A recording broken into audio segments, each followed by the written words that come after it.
Un edificio gris, achaparrado, de solo 34 plantas. Encima de la entrada principal las palabras, Centro de Incubación y Condicionamiento de la Central de Londres, y, en un escudo, la divisa del Estado Mundial. Comunidad, identidad, estabilidad. La enorme sala de la planta baja se hallaba orientada hacia el norte. Fría, a pesar del verano que reinaba en el exterior y del calor tropical de la sala, una luz cruda y pálida brillaba a través de las ventanas buscando ávidamente alguna figura yacente amortajada, alguna pálida forma de académica carne de gallina. Sin encontrar más que el cristal, el níquel y la brillante porcelana de un laboratorio.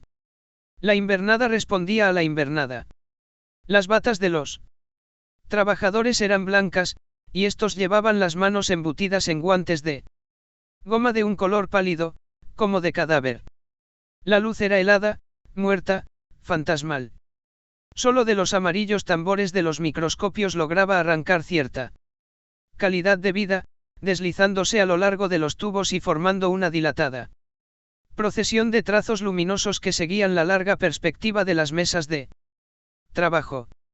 Y esta, dijo el director, abriendo la puerta, es la sala de fecundación.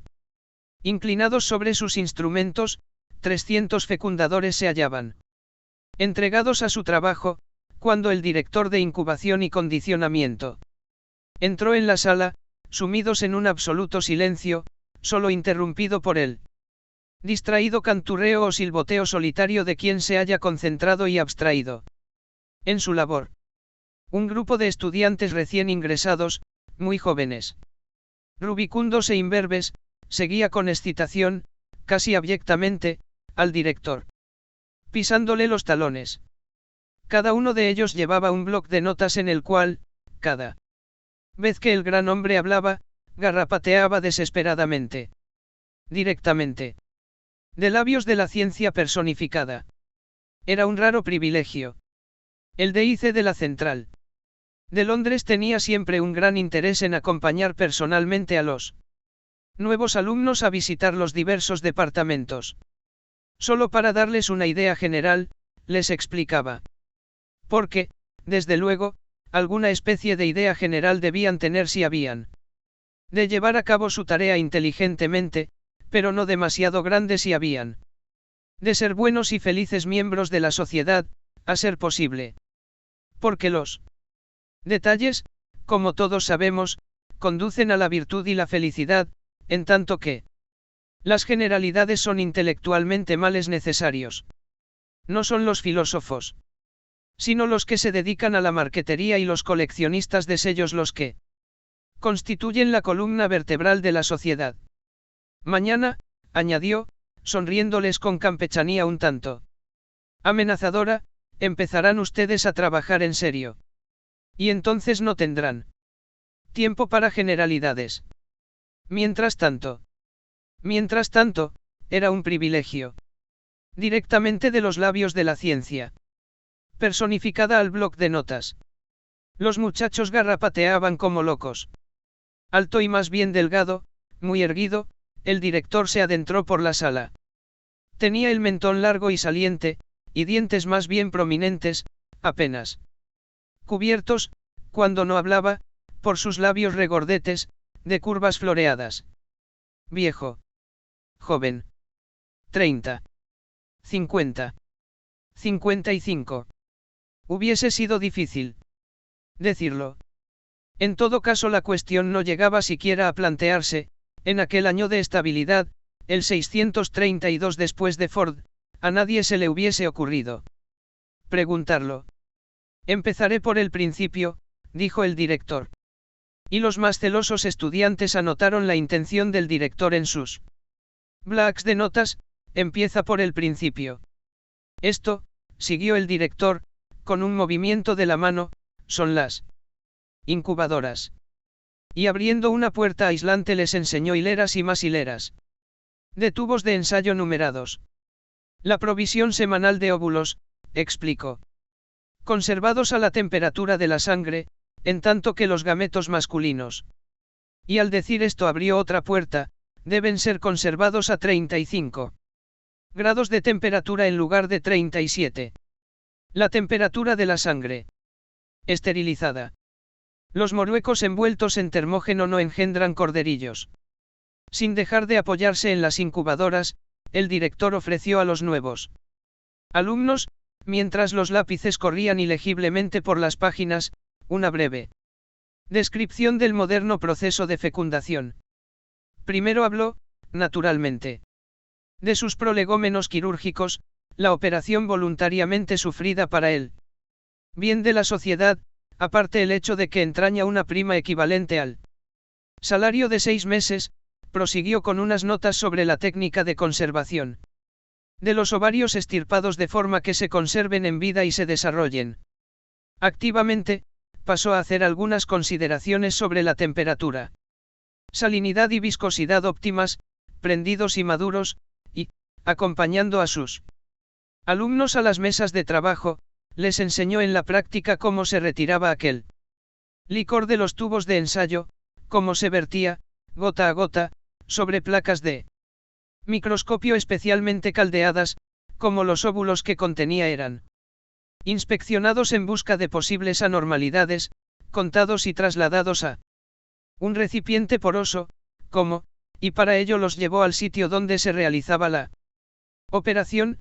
Este recipiente era sumergido en un caldo caliente que contenía espermatozoos en libertad, a una concentración mínima de 100.000 por centímetro cúbico, como hizo constar con insistencia, y como, al cabo de 10 minutos, el recipiente era extraído del caldo y su contenido volvía a ser examinado, si algunos de los óvulos seguían sin fertilizar, era sumergido de nuevo, y, en caso necesario, una tercera vez, como los óvulos fecundados volvían a las incubadoras, donde los alfas y los betas permanecían hasta que eran definitivamente embotellados, en tanto que los gamas, deltas y epsilon serán retirados al cabo de solo 36 horas, para ser sometidos al método de Bokanovsky.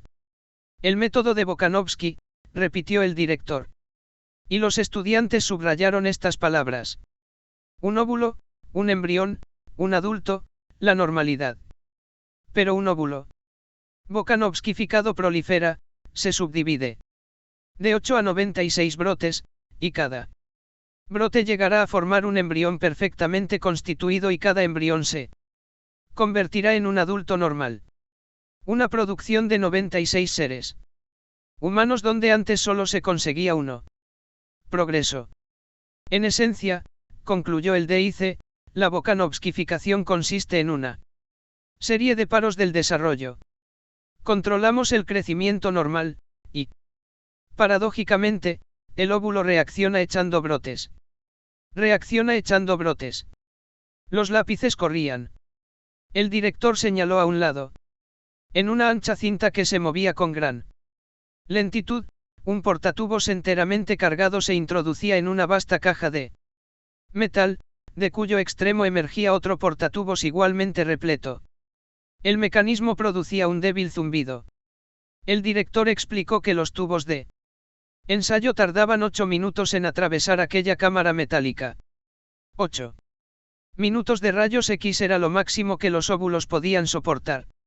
Unos pocos morían, de los restantes, los menos aptos se dividían en dos, después a las incubadoras, donde los nuevos brotes empezaban a desarrollarse, luego, al cabo de 2 días, se les sometía a un proceso de congelación y se detenía su crecimiento. 2, 4, 8, los brotes, a su vez, echaban nuevos brotes. Después se les administraba una dosis casi letal de alcohol, como consecuencia de ello, volvían a subdividirse, brotes de brotes de brotes, y después se les dejaba desarrollar en paz, puesto que una nueva detención en su crecimiento solía resultar fatal. Pero, a aquellas alturas, el óvulo original se había convertido en un número de embriones que oscilaba entre 8 y 96, un prodigioso adelanto, hay que reconocerlo, con respecto a la naturaleza. Mellizos idénticos, pero no en ridículas parejas, o de 3 en 3, como en los viejos tiempos vivíparos, cuando un óvulo se escindía de vez en cuando. Accidentalmente, mellizos por docenas, por veintenas a un tiempo. Veintenas, repitió el director, y abrió los brazos como distribuyendo generosas dádivas. Veintenas. Pero uno de los estudiantes fue lo bastante estúpido para preguntar en qué consistía la ventaja. Pero, hijo mío, exclamó el director, volviéndose bruscamente hacia él. De veras no lo comprende. No puede comprenderlo. Levantó una mano, con expresión solemne. El método Volkanovski es uno de los mayores instrumentos de la estabilidad social. Uno de los mayores instrumentos de la estabilidad social. Hombres y mujeres estandarizados, en grupos uniformes. Todo el personal de una fábrica podía ser el producto de un solo óvulo Volkanovskificado. 96 mellizos trabajando en 96 máquinas idénticas. La voz del director casi temblaba de entusiasmo. Sabemos muy bien a dónde vamos. Por primera vez en la historia. Citó la divisa planetaria. Comunidad, identidad, estabilidad. Grandes palabras. Si pudiéramos Volkanovskificar indefinidamente, el problema estaría resuelto. Resuelto por gamas en serie, deltas invariables, épsilons uniformes. Millones de mellizos idénticos. El principio de la producción en masa aplicado. Por fin, a la biología. Pero, por desgracia, añadió el director, no podemos Volkanovskificar indefinidamente. Al parecer, 96 era el límite, y 72 un buen promedio. Lo más que podían hacer, a falta de poder realizar aquel ideal, era manufacturar tantos grupos de mellizos idénticos como fuese posible a partir del mismo ovario y con gametos del mismo macho. Y aún esto era difícil. Porque, por vías naturales, se necesitan 30 años para que 200 óvulos alcancen la madurez. Pero nuestra tarea consiste en estabilizar la población en este momento, aquí y ahora. ¿De qué nos serviría producir mellizos con cuentagotas a lo largo de un cuarto de siglo? Evidentemente, de nada. Pero la técnica de Potsdam había acelerado inmensamente el proceso de la maduración. Ahora cabía tener la seguridad de conseguir como mínimo 150 óvulos maduros en 2 años. Fecundación y Volkanovskificación, es decir, multiplicación por 72. Aseguraban una producción media de casi 11.000 hermanos y hermanas en 150 grupos de mellizos idénticos, y todo ello en el plazo de 2 años. Y, en casos excepcionales, podemos lograr que un solo ovario produzca más de 15.000 individuos adultos. Volviéndose hacia un joven rubio y coloradote que en aquel momento pasaba por allá, lo llamó M.R. Foster. ¿Puede decimos cuál es la marca de un solo ovario, M.R. Foster? 16.012 en este centro, contestó M.R. Foster sin vacilar. Hablaba con gran rapidez, tenía unos ojos azules muy vivos, y era evidente que le producía un intenso placer citar cifras. 16.012, en 180.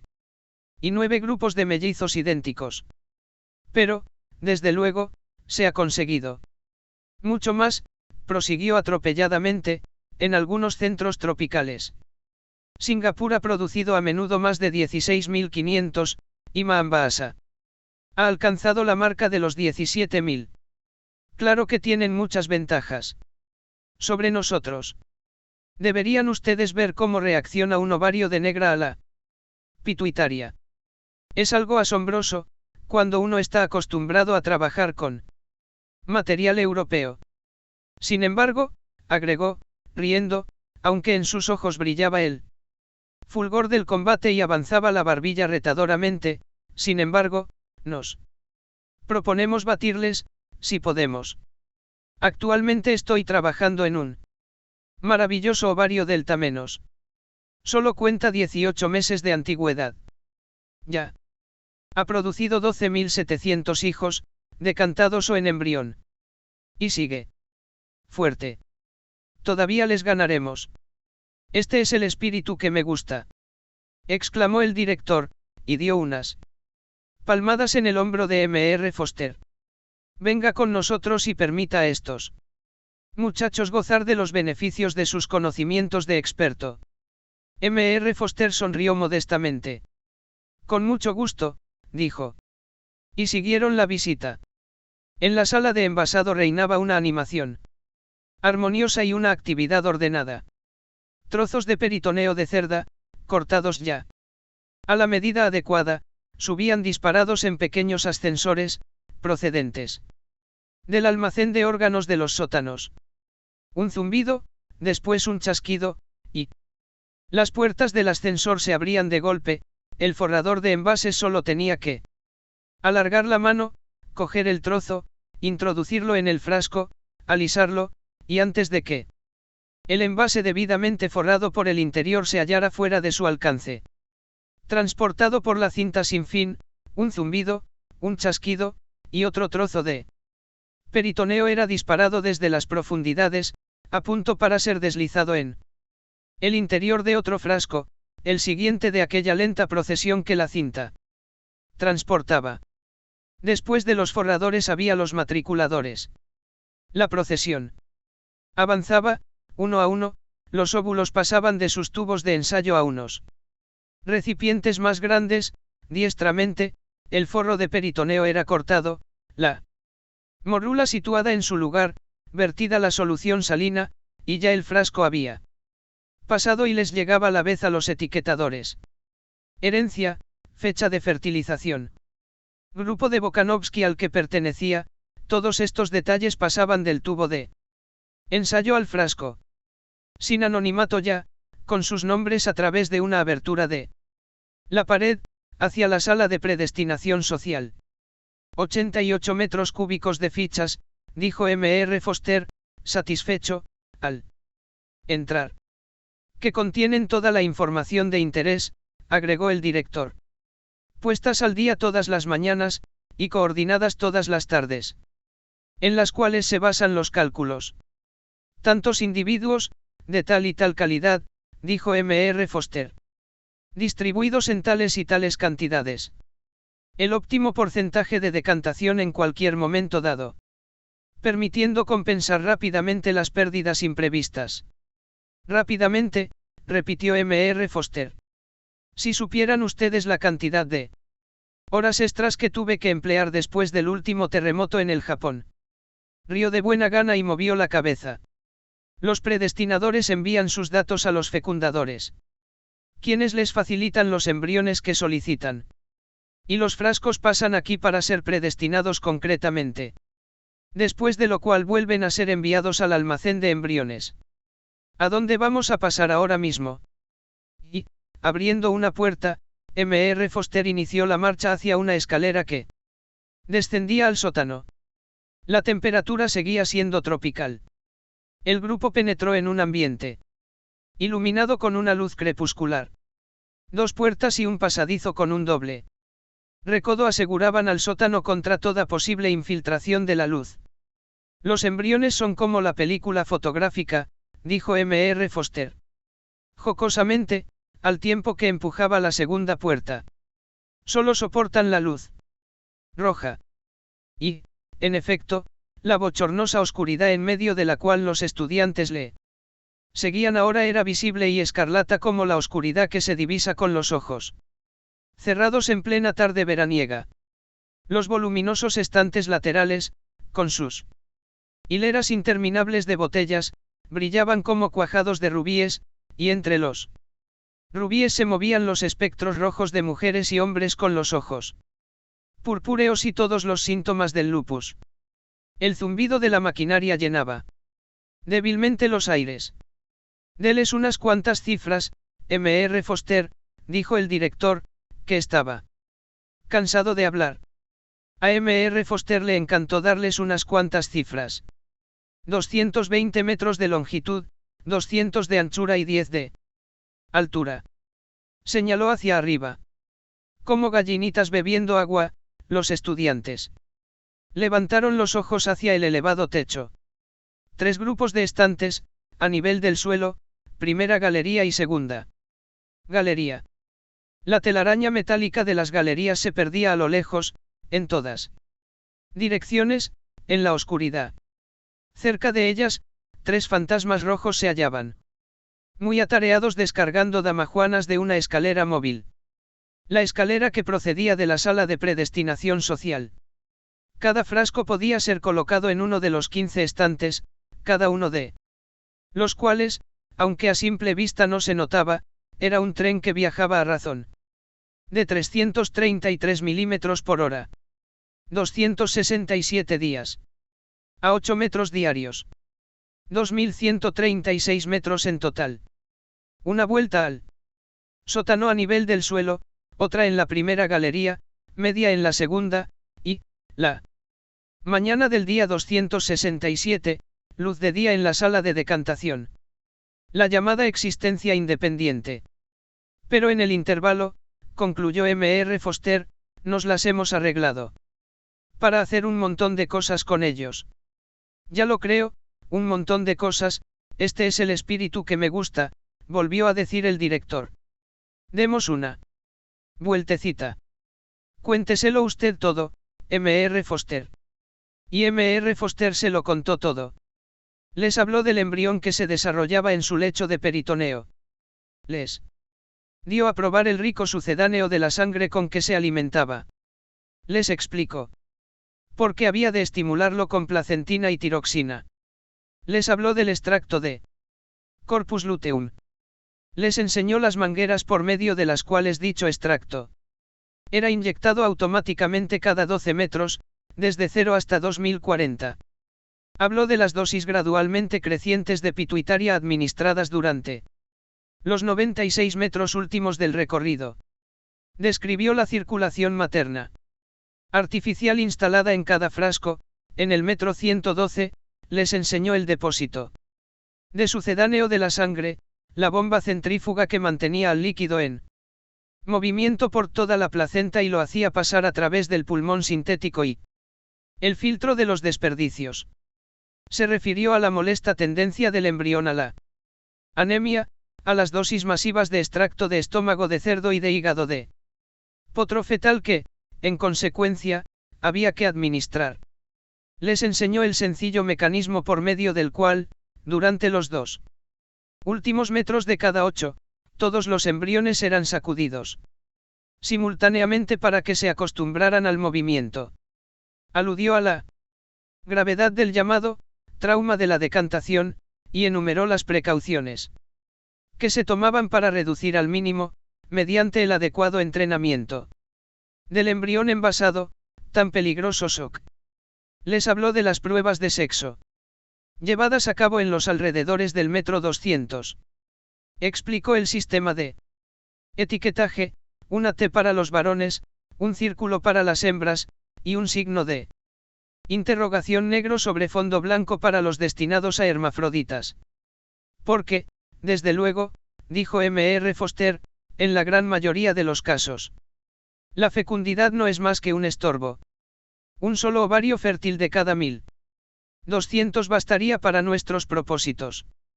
Pero queremos poder elegir a placer. Y, desde luego, conviene siempre dejar un buen margen de seguridad. Por esto permitimos que hasta un 30% de embriones hembras se desarrollen normalmente. A los demás les administramos una dosis de hormona sexual femenina cada 24 metros durante lo que les queda de trayecto. Resultado, son decantados como hermafroditas, completamente normales en su estructura, excepto, tuvo que reconocer, que tienen una ligera tendencia a echar barba, pero estériles. Con una esterilidad garantizada. Lo cual nos conduce por fin, prosiguió M.R. Foster, fuera del reino de la mera imitación servil de la naturaleza para pasar al mundo mucho más interesante de la invención humana. Se frotó las manos. Porque, desde luego, ellos no se limitaban meramente a incubar embriones, cualquier vaca podría hacerlo. También predestinamos y condicionamos Decantamos nuestros críos. Como seres humanos socializados, como alfas o épsilons, como futuros. Poceros o futuros, iba a decir, futuros interventores mundiales, pero... Rectificando a tiempo, dijo, futuros directores de incubadoras. El director agradeció el cumplido con una sonrisa. Pasaban en aquel momento por el metro 320 del estante número 11. Un joven. Beta menos, un mecánico, estaba atareado con un destornillador y una llave inglesa, trabajando en la bomba de sucedáneo de la sangre de una botella que pasaba. Cuando dio vuelta a las tuercas, el zumbido del motor eléctrico se hizo un poco más grave. Bajó más aún, y un poco más. Otra vuelta a la llave inglesa. Una mirada al contador de revoluciones, y terminó su tarea. El hombre retrocedió 2 pasos en la hilera e inició el mismo proceso en la bomba del frasco siguiente. Está reduciendo el número de revoluciones por minuto, explicó Mr. Foster. El sucedáneo circula más despacio, por consiguiente, pasa por él pulmón a intervalos más largos, por tanto, aporta menos oxígeno al embrión. No hay nada como la escasez de oxígeno para mantener a un embrión por debajo de lo normal. Y volvió a frotarse las manos. ¿Y para qué quieren mantener a un embrión por debajo de lo normal? Preguntó un estudiante ingenuo. Estúpido. Exclamó el director, rompiendo un largo silencio. No sé. Le ha ocurrido pensar que un embrión de épsilon debe tener un ambiente épsilon y una herencia épsilon también. Evidentemente, no se le había ocurrido. Quedó abochornado. Cuanto más baja es la casta, dijo Mr. Foster, menos debe escasear el oxígeno. El primer órgano afectado es el cerebro. Después el esqueleto. Al 70% del oxígeno normal se consigue en enanos. A menos del 70, monstruos sin ojos. Que no sirven para nada, concluyó Mr. Foster. En cambio, y su voz adquirió un tono confidencial y excitado, si lograran descubrir una técnica para abreviar el periodo de maduración, qué gran triunfo. Qué gran beneficio para la sociedad. Consideren sino al caballo. Todos lo consideraron. El caballo alcanza la madurez a los 7 años, el elefante, a los 10. En tanto que el hombre, a los 13 años aún no está sexualmente maduro, y solo a los 20 alcanza el pleno conocimiento. De ahí la inteligencia humana, fruto de este desarrollo retardado. Pero en los épsilons, dijo Mr. Foster, muy acertadamente, no necesitamos inteligencia humana. No la necesitaban, y no la fabricaban. Pero, aunque la mente de un épsilon alcanzaba la madurez a los 10 años, el cuerpo del épsilon no era apto para el trabajo hasta los 18. Largos años de inmadurez superflua y perdida. Si el desarrollo físico pudiera acelerarse hasta que fuera tan rápido, digamos, como el de una vaca, qué enorme ahorro para la comunidad. Enorme. Murmuraron los estudiantes.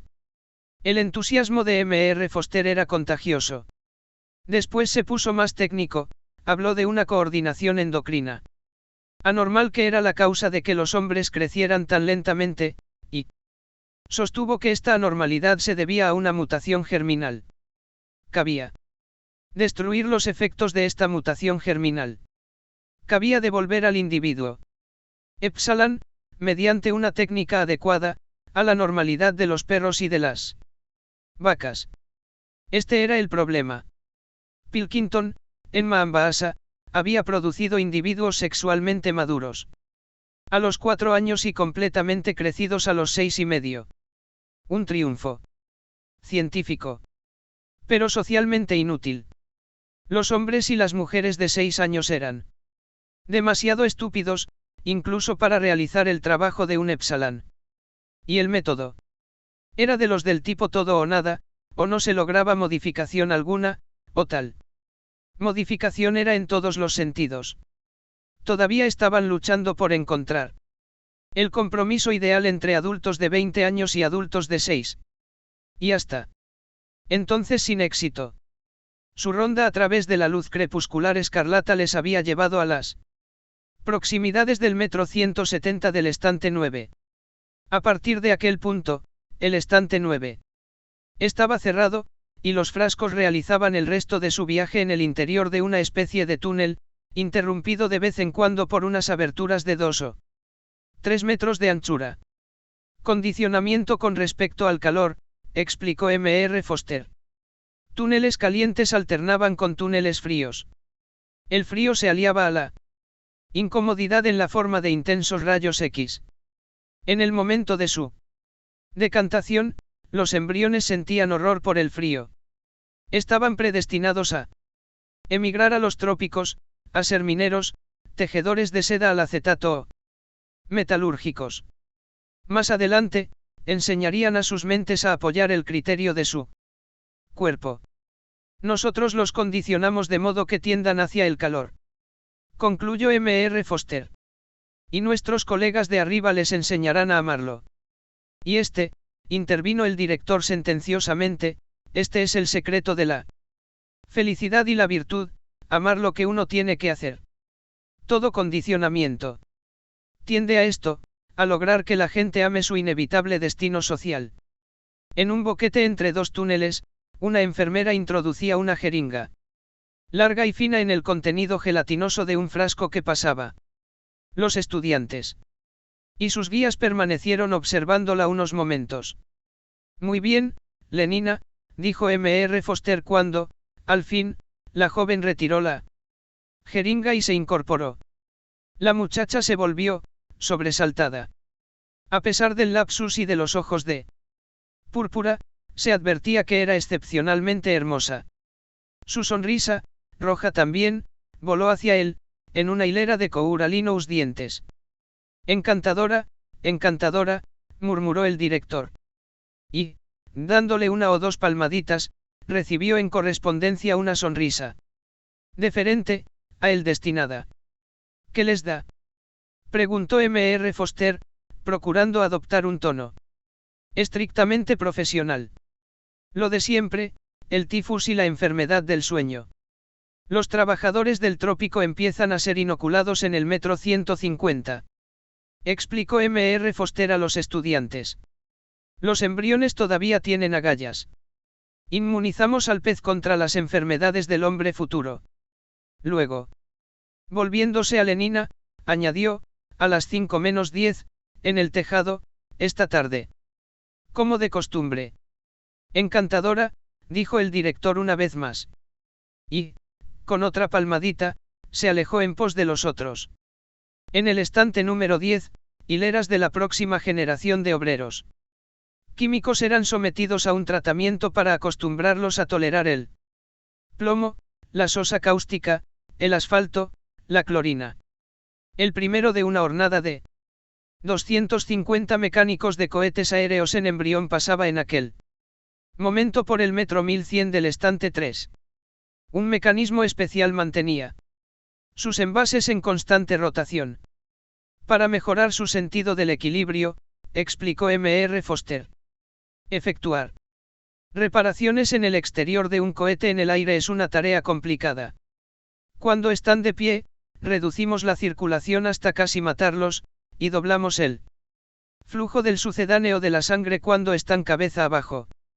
Así aprenden a asociar esta posición con el bienestar, de hecho, solo son felices de verdad cuando están así. Y ahora, prosiguió M.R. Foster, me gustaría enseñarles algún condicionamiento interesante para intelectuales alfa más. Tenemos un nutrido grupo de ellos en el estante número 5.